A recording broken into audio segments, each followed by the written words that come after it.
Olá, meus queridos, olá, queridas. Estamos aqui, ó, mais um episódio aqui, mais um ensaio que eu estou fazendo. É um conteúdo aqui meio histórico, né? Muita gente não conhece, tem sido falado tanto, né? O feminismo virou um tema onipresente na sociedade.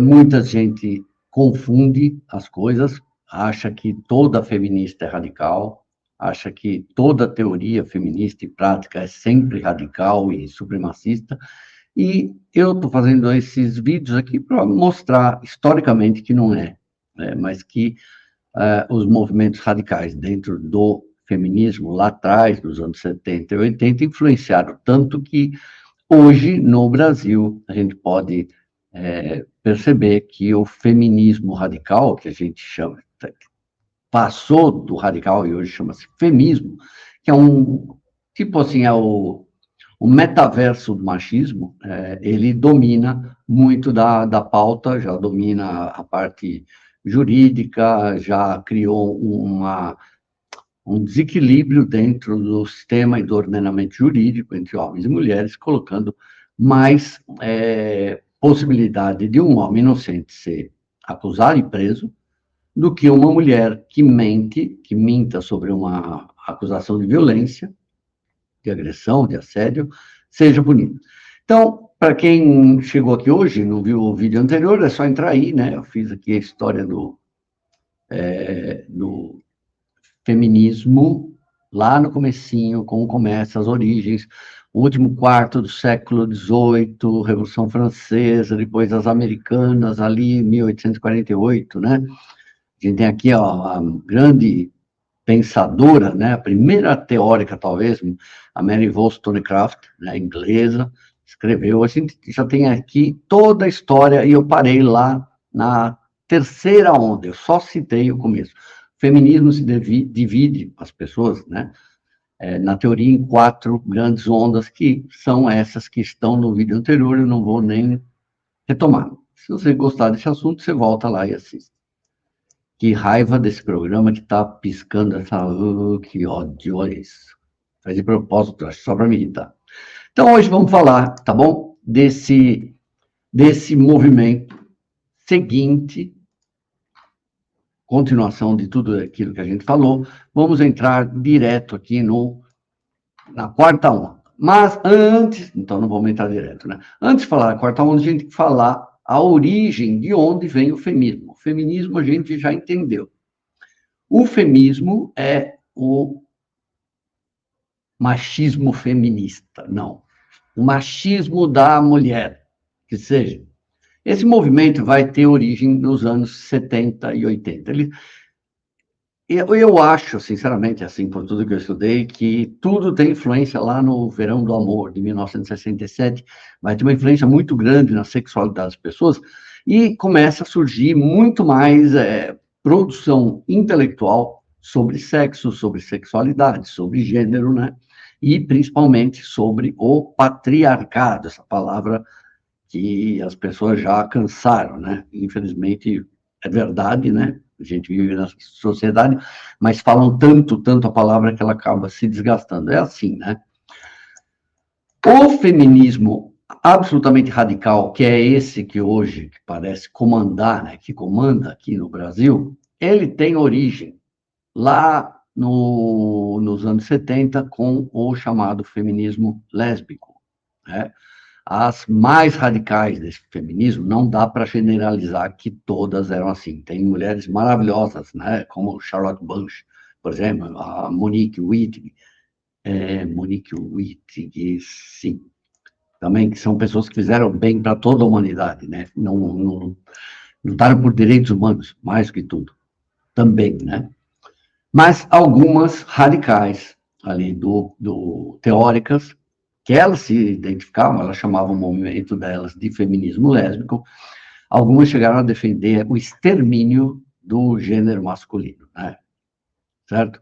Por exemplo, vamos dar alguns exemplos das mais radicais aqui. Essa aqui, Mary Daly, né? Essa tem pensamentos agressivos, né? E parece que eu li alguns textos dela, na verdade, o que parece que ela prega muito mais, às vezes, a inferioridade masculina em alguns textos do que as próprias virtudes do gênero dela, né?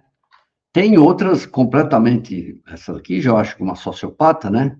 Valerie Solanas, mas não dá para dizer que essa Valerie Solanas é uma líder feminista, né? Esse School Manifesto é um horror, tá? Ela aí prega, né, desaparecer aqui, né? Ela, olha a frase que ela fala aqui. O homem é uma mulher incompleta, um aborto ambulante, abortado no estágio de higiene. Outra frase dela. Está nesse manifesto School. Ser homem é ser deficiente, emocionalmente limitado. Ser homem é uma doença e os machos são aleijados emocionais, né? Como toda autoritária, né? Essa, para mim é sociopata, né? Ela também queria mandar em todas as mulheres, tudo tinha que ser do jeito dela, né? E ela é uma das causas aí, com algumas outras, que vão causar o racha aí depois nessa, nessa onda, na terceira onda aí, porque elas fazem parte da segunda, terceira onda, né? Terceira onda, elas não gostam da segunda onda, não aprovam. Então, vai causar um racha depois, justamente porque essa mulher e outras, né, odeiam a pornografia, combatem a pornografia, falam tudo de ruim sobre as atrizes também, objetificação, e isso vai causar um racha duas vezes, né, no movimento feminista, porque tem a filosofia meu corpo, minhas regras. Então, o que isso tem a ver com o corpo e com as regras da atriz pornô? Ninguém está obrigando ela a fazer. Ela está lá, sustenta família, então isso vai causar bastante desconforto, né, nesse movimento. Deixa eu ver o que mais eu tenho. Monique Wiedt, essa daqui que eu mostrei aqui, essa mulher, por exemplo, é uma outra coisa, ela vai além das questões materiais, ela começa a falar que, assim, lesbianismo não é só o amor entre mulheres, que ele tem que ser uma expressão política, uma ação política também, né? Tanto que ela falava que uma lésbica poderia, inclusive, nem ter relações sexuais, desde que ela tivesse uma atitude política. A outra que eu citei aqui, né, maravilhosa, Charlotte Bunch, condecorada, né, todos os... Gente, essa mulher aqui é histórica, né, é filósofa e praticante desse feminismo, né, do feminismo lésbico, mas é idealista prático, né, ela tem posições radicais, mas assim, ela fez muito pelos direitos humanos de toda a sociedade, né. Ela está por trás, gente. Ela tem as mãos, os dedos dela no Dia Internacional da Mulher, na criação disso, né? Tem também a Rita Mae Brown, é outro exemplo de uma máquina produtiva de conhecimento, de textos, né? E essas mulheres não aceitavam não só o status quo que a mulher tinha dentro da sociedade, como também não tinham aprovado muito a segunda onda. Só que o radicalismo já estava inerente, né? Já estava colocado dentro do movimento feminista, certo? Isso acaba ali, tem outra, essa aqui bem radical, né? Andrea Work, cadê ela? Deixa eu ver, cadê? Ela essa é bem, né? Ela bem supremacista, né? Bastante supremacista, né? Todas morreram, tá? Menos a Charlotte Bunch. Deixa eu ver se ela morreu também. A Mary Daly morreu. Deixa eu ver aqui. A Monique Wittig, acho que não morreu. A Andrea Dworkin morreu. Mary Daly morreu. Não, ela está viva aqui. Monique Wittig tá bem. Bom, enfim. Aí vamos para os anos 90, né? Lembra? Então, isso aí é 70, 80. Quando os anos 90 vai começar, vai ter pode-se dizer, né, a terceira onda, que entra ali, termina até nos anos 90. Quando vai entrar nos anos 2000, a gente tem o 11 de setembro, parece que aquela década, né, a primeira década, parece que tudo ficou em suspenso, né? A gente não sabia nem se ia morrer, se o terrorismo ia atacar muito, então o movimento feminista no Brasil, no entanto, age, tem bastante força e cria a famosa Lei Maria da Penha. Bom, a Lei Maria da Penha, gente, ela começa ali nos anos 2000, né, ela volta em voga, né, estava demorando para condenar o Marcos Herédia, né, já tinha uma pressão política muito grande, até que em 2006 essa lei é declarada, certo? No entanto, apesar de ser em 2006, só nos últimos 7 anos é que a Lei Maria da Penha se tornou bastante conhecida e bastante tema da sociedade aqui. E não tanto, né, por uma coisa boa, que é que era o motivo dela existir, né, proteger as mulheres, mas também por causa de falsas acusações de mulheres contra homens inocentes, certo? Desde a concepção dessa lei, já estava cheia ali de falhas, né, de lacunas e até inconstitucionalidades. Né? A lei não foi criada também com a ajuda de organismos internacionais, mas o problema é que ninguém quis prestar atenção, né, ou não prestou, né, e as falhas estão ficando evidentes nos últimos 4 anos com essa onda de falsas acusações, né? Porque a gente sabe que esse fenômeno, né, infelizmente, prejudica as próprias vítimas reais de violência. Né? Então, hoje a gente vê esse tipo de uso de uma lei criada para proteger mulheres sendo usada por mulheres vingativas que sabem que podem acusar o homem a qualquer momento, não interessa, e expulsar eles, inclusive, da casa deles, né, colocar eles na cadeia, sem que seja provado nada, só a palavra dela basta, né? Então, passou batido que dentro dessa lei, né, 11.340, estavam bandeiras radicais. Só não está lá o extermínio do gênero humano, mas tem ali dentro leis, artigos que menosprezam e inferiorizam o homem heterossexual e o gênero masculino como um todo. Né? Então, não tem nenhuma proteção ali também para o movimento LGBT, na verdade, o G, né, os gays. De qualquer forma, nas linhas subliminares da lei está lá, né, a subjugação policial e judiciária dos homens, certo? Ela foi criada como proteção para mulheres violentadas, né, e virou hoje um estímulo de distribuição da honra. E o que é mais interessante, as pessoas que fizerem isso, as mulheres que fizerem isso, têm uma chance minúscula, ínfima, residual de serem punidas. Então, e a chance de um inocente ser inocentado, né, depois que ele é acusado pela Lei Maria da Penha, é ínfima, não tem chance nenhuma. Você vê, né?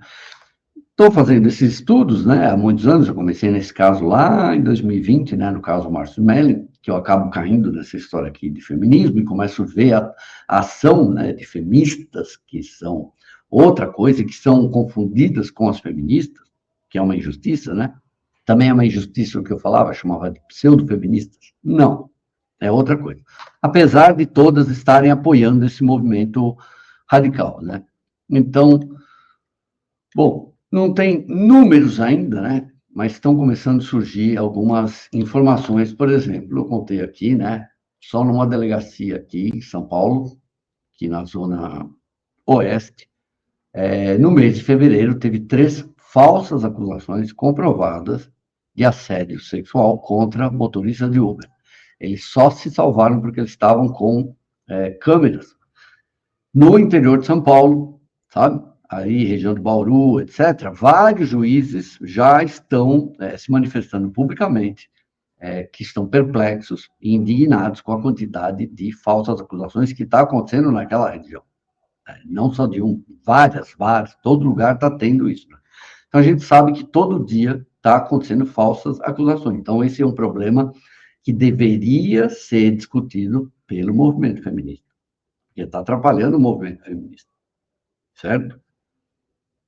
Vejam só o que está acontecendo, né? Começou de um jeito, né? É uma lei que estimula a criminalidade justamente porque ela não pune a mulher, e a gente acabou entrando aqui, gente, nessa quarta onda. Quando vai piorar as coisas? De novo, uma coisa que era para ser maravilhosa e que no Brasil acabou funcionando do jeito. Movimento Me Too. O movimento Me Too surge ali em 2017, 2016, 2017, com atrizes de Hollywood, inclusive de outros países, se expressando, é a quarta onda, né? Se expressando pelas redes sociais. Esse começo de 2012, 2010, 11, 12, é quando as redes sociais simplesmente explodem e, finalmente, a mulher que nunca pôde protestar, brigar, lutar pela igualdade dentro da sociedade, consegue um veículo que é a internet. E isso vai acontecendo em 2012, 13, começa a ficar maior esse grupo. Em 2017, pela primeira vez, tem uma denúncia, começam denúncias, né? Já tinha antes de outros artistas de 1900 bolinha, né? Que tinham feito assédio sexual. Mas aí são atrizes Hollywood lindas, maravilhosas, né? Que fazem acusação contra o tal do Harvey Weinstein, né? Preso, condenado, mais processo na cabeça aí, que era diretor, né? Dono de uma produtora enorme, gigantesca, cheia de Oscar, e que tinha um modus operandi de abusar e de assediar violentamente atrizes. Quando surge o movimento Me Too lá, obviamente ele vai se espalhar pelo mundo. Aqui no Brasil, esse que foi o problema, sabe?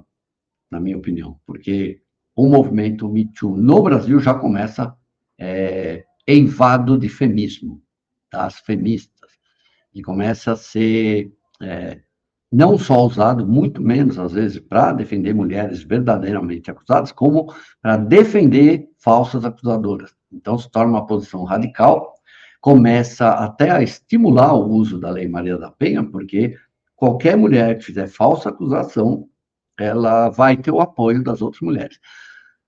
Hoje, esse movimento, acho que é o único que une ideologicamente direita e esquerda. É o único momento em que mulheres de direita e mulheres de esquerda se dão a mão. É o único momento que a ideologia não interessa.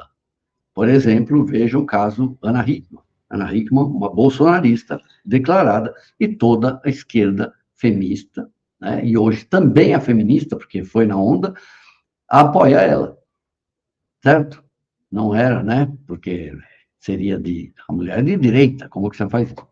Então, outros casos também estão acontecendo, então não tem mais nenhum meio hoje de fazer qualquer mudança, a não ser o que alguns pouquíssimos deputados estão tentando fazer, que é incluir artigos novos na Lei Maria da Penha, né?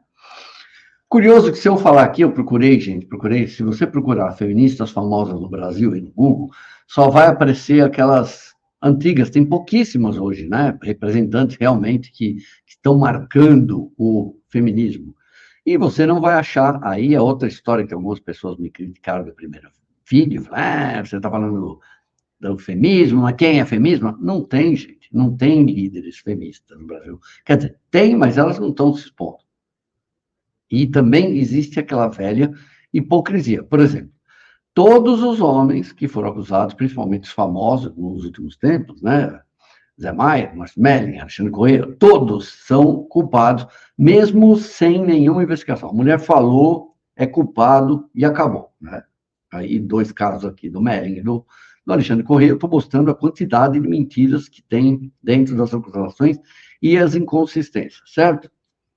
Mas, por exemplo, o caso da Natália, né, ex-mulher do filho do Lula, ela também fez uma denúncia, certo?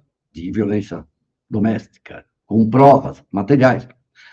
E nenhuma mulher foi apoiar. Então a gente percebe que a hipocrisia que graça hoje dentro desse movimento no Brasil e do que estão fazendo com as leis, com a legislação.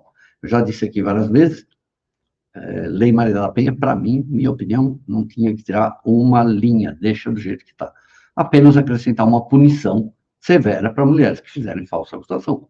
Mas isso é cada vez mais difícil, porque você tem também instituições como o Ministério Público passando pano, apoiando esse tipo de crime, denunciação caluniosa é crime, e depois que o homem foi destruído, perdeu o patrimônio, perdeu a moral, perdeu o emprego, perdeu a família, perdeu tudo, perdeu a presença dos filhos, e se prova que está errado, que era uma mentira, ele vai entrar com processo de denunciação caluniosa e muitos casos, né, um promotor, uma promotora pega e fala assim, não, vamos arquivar isso aqui, chega. Então, a gente não tem muito aonde chegar. Agora, todo mundo fala que a gente está vivendo a quarta onda, né? Que começa lá em 2012 com as redes sociais. Eu, na minha insignificância aqui de homem branco, cis, hétero, que gosta de ler, gosta de estudar, e acabou caindo nesse mundo do feminismo e do feminismo. Por causa do jornalismo que eu estou fazendo, eu vou fazer o último vídeo, a próxima vez, que é, todo mundo fala que a gente está na quarta onda. Eu discordo, eu acho que a gente já entrou na quinta onda, certo? E no próximo vídeo eu vou mostrar as repercussões que estão causando, né, o uso abusivo da Lei Maria da Penha e as falsas acusações, o que elas já provocaram, estão provocando na sociedade, certo? E aí eu termino essa série. Está aqui, eu estou deixando, gente, mais para um, como que pode falar? Conteúdo histórico, né? Isso aqui fica aqui. É difícil você ver um homem falando sobre feminismo. Eu já tenho estudado há muito tempo, né? Eu que ia fazer esses vídeos aqui fechados para membros, mas está acontecendo tanta coisa, né? Tanta coisa nesse momento aqui, é, sobre feminismo, sobre Maria da Penha, que eu acho que vale a pena a gente discutir, né? A gente não pode generalizar, a gente está vendo milhões de mulheres se colocando contra as falsas acusações, a gente está vendo advogadas se levantando contra as falsas acusações, né? Muitas aqui se especializaram em direito dos homens porque simplesmente não se conformam com o que está acontecendo. E pior, viraram também alvo das feministas, né? Com ameaças, inclusive, sofridas de outras advogadas, que vai contra tudo que o direito representa, né? Então é isso, gente. Eu espero que vocês gostem aqui, pelo menos eu estou fazendo, como eu disse, de improviso, eu só fico vendo aqui um trechinho das coisas para saber qual o ponto, né? Me desculpem se eu errar uma data aqui, mas é isso aqui. Então o movimento Me Too, para mim, coloca o fim na quarta onda, que vai de 2012 até 2017, e aí em 2018 começa, na minha opinião, a quinta onda do feminismo, que a gente vai falar na próxima reportagem aqui, certo? Muito obrigado por vocês, beijo do ogro. Fofo ogro.